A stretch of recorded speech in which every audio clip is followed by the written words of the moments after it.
భారీ యుద్ధానికి సిద్ధం. కొత్త దేశం ఏర్పడబోతోందా? ప్రపంచవ్యాప్తంగా పలు దేశాల మధ్య పలు ప్రాంతాల్లో తీవ్ర ఘర్షణలు నెలకొంటున్న సంగతి మనకు తెలిసిందే కదా. ప్రస్తుతానికి పలు దేశాల మధ్య సీజ్ ఫైర్ అగ్రిమెంట్స్ జరిగినా ఆయా సరిహద్దులు మాత్రం నిత్యం నివురుగప్పిన నిప్పులా ఉంటున్నాయి. ఈ నేపథ్యంలో ఇటీవల ముగిసిన ఓ యుద్ధం మరోసారి మొదలవ్వబోతుంది అంటున్నారు. అదే పాకిస్తాన్ ఆఫ్ఘనిస్తాన్ మధ్య యుద్ధం. అవును, ఆఫ్ఘనిస్తాన్ పాకిస్తాన్ మధ్య ఇటీవల తీవ్ర ఘర్షణ వాతావరణం నెలకొన్న సంగతి మనకు తెలిసిందే. అయితే టర్కీ ఖతార్ కల్పించుకొని మధ్యవర్తిత్వం చేయడంతో కొన్ని రోజుల కాల్పుల విరమణ జరిగింది. అయితే రీసెంట్గా టర్కీ వేదికగా జరుగుతున్నటువంటి ఈ శాంతి చర్చలు విఫలమయ్యాయి. ఈ నేపథ్యంలో మరోసారి ఈ దేశాల మధ్య ఘర్షణలు మొదలయ్యే సూచనలు ఉన్నాయి అంటున్నారు. సరిహద్దుల్లో కాల్పుల విరమణ, సీమాంతర ఉగ్రవాదం మొదలైన అంశాలపై ఈ రెండు దేశాల మధ్య టర్కీ వేదికగా చర్చలు జరిగాయి.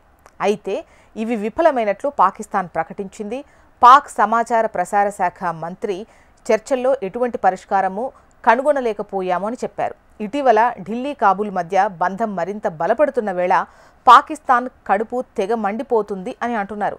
ఇప్పటికే ఢిల్లీ చెప్పినట్లుగా కాబూల్ ఆడుతోందని, వారి తరపున తాలిబాన్లు తమపై ప్రాక్సీ యుద్ధం చేస్తున్నారని పాక్ ఆరోపించింది. ఈ క్రమంలో తాజాగా శాంతి చర్చలు విఫలమవడంతో మరోసారి భారత్పై ఏడుపు మొదలుపెట్టింది. ఇందులో భాగంగా కాబూల్తో చర్చలు విఫలమవడానికి భారత్ కారణమని పాక్ రక్షణ మంత్రి ఆరోపించారు.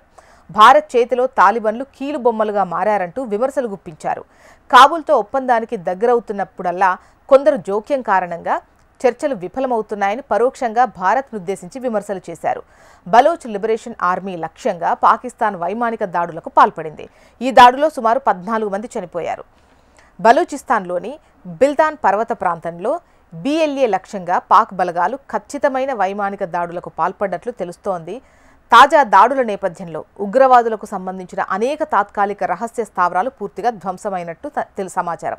కొంతకాలంగా తమ భూభాగాన్ని ప్రత్యేక దేశంగా ఏర్పాటు చేయాలని పాకిస్తాన్పై పోరాటం చేస్తున్న బలూచ్ లిబరేషన్ ఆర్మీ ఈ ఏడాది మే నెలలో స్వతంత్ర దేశంగా ప్రకటించుకున్న సంగతి తెలిసిందే. ఈ మేరకు బలూచిస్తాన్ రచయిత మీర్ యార్ బలూచ్ రిపబ్లిక్ ఆఫ్ బలూచిస్తాన్ను స్వతంత్ర దేశంగా ప్రకటించారు. ఇదే టైంలో న్యూఢిల్లీలో బలూచిస్తాన్ రాయబార కార్యాలయాన్ని ఏర్పాటు చేయాలని కోరారు. అయితే తదుపరి పరిణామాల నేపథ్యంలో మళ్లీ ఆ ప్రాంతం పాక్ సైన్యం చేతుల్లోకి వెళ్లింది.